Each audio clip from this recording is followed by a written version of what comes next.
So Matt, is it nice to finally be able to get ready to start the actual season and play the first game? Yeah, it definitely feels good to take another step in our journey towards the ultimate goal of making the NCAA tournament, and this is sort of one of the bigger building blocks into doing that. And so it's exciting to get going and see how everyone's going to play and everything's going to pan out. Was there anything specific from the exhibition that you guys worked on this week or want to focus on as you head into this game? We definitely understood that offense will be there for us. We have a lot of talented guys who can score. So I'd say our focus, per usual, almost every year is defense. And one thing for us is getting the younger guys and the returners on board on what our defensive plan is and how defense is going to carry us through a lot of these games. So I'd say defense is probably one of the bigger things we're working on. How reassured were you by the fact that you guys were able to put more than 100 points on the board? Granted, an exhibition against a lesser opponent, but is that exciting for you guys to see how much you can produce on this team?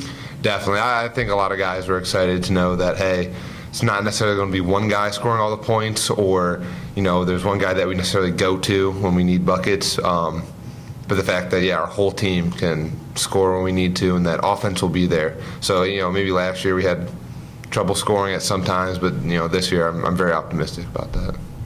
Do you or teammates, Matt, talk about, wow, you guys ever just find yourself sitting around talking saying, wow, they picked us to finish fourth in the Big East? We don't necessarily talk about it, but it's something that I would say is understood. And, I think a lot of guys, for different reasons, have a chip on their shoulder. For some guys, it's, hey, we got picked, kind of got middle of the pack. They think we're middle of the pack. For other guys, it's, who said they were supposed to play this amount of minutes or, what they're supposed to be for the team. And I think that's going to help us a lot this year, sort of a fire already lit under us. So. How much do you feel, Matt, that you have to step up, being that leader, that the person that these young guys can go to early on? I'd say I feel pressure, but I feel pressure almost with anything I do, any basketball game, school, whatever. I just want to try to be solid. I don't want to try to do too much. I don't want to try to put too big of a load on my shoulders, but I just want to be there for guys, to be a leader and try to lead my team, and whatever role that ends up encompassing around me, I'm ready to take on. Because you have so many offensive options, it seems like it's going to be really hard for teams to guard you. Can you talk about that and how versatile you guys are on offense? Yeah, I'm excited because maybe something we were lacking last year was maybe a three-point shot. But this year we have a lot of good shooters. We have a lot of post presence. We have guys that are very versatile in what they can do. We don't have one-dimensional guys. So I think offensively there's not going to be maybe one play or one thing that we have to consistently do over and over, or one area where another team, hey, we're going to shut them off in the post, or we're going to shut them off from driving, or we're going to blanket them three-point range. So I think it's going to help us that we have a lot of different guys that can maybe step up from game to game. Matt, you kind of mentioned it a little bit. Talk about guys like McKinday, Trayvon, and of course Jalen and you. How exciting is this team going to be as far as the post goes and just being big and being able to attack? Yeah, no, we definitely want to sort of be able to pound the ball inside on offense, and we think that hey, if we can score inside, then that opens up the outside for us, because if they start double teaming or hedging down, the guards get lost really easily where you can find them open for three-point shots. But then also, it opens up for the guards how they can, drive and get into the lane a lot easier when, there's pressure in the post. If you don't have a post presence, it's hard to, get the guards going.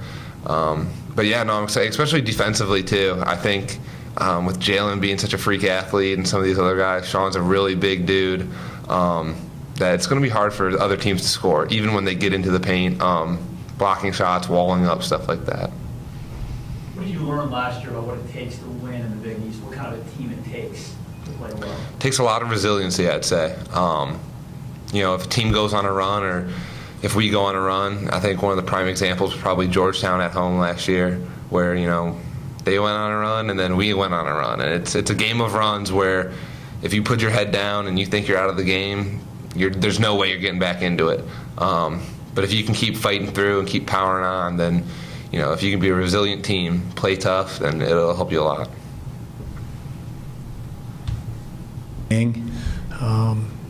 So we have our hands full, and they'll try on defense to really change things up.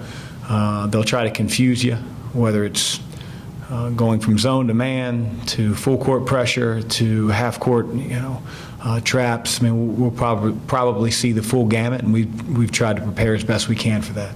What do you think about that, having so many freshmen that are going to be trying to kind of adjust on the fly to all the things they're throwing at you? Well, it's our job to make sure they're not adjusting on the fly, that, you're prepared to play in the game, and that's what we've done here leading up to tomorrow night's game.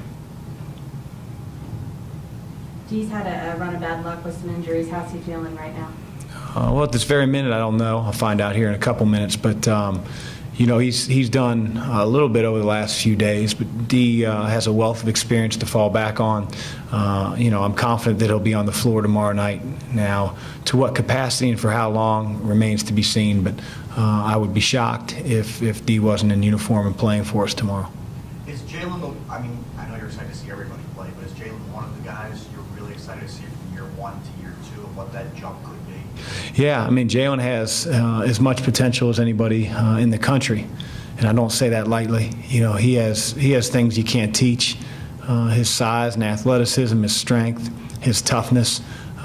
We need more consistency from Jalen, and I say that even through his preseason.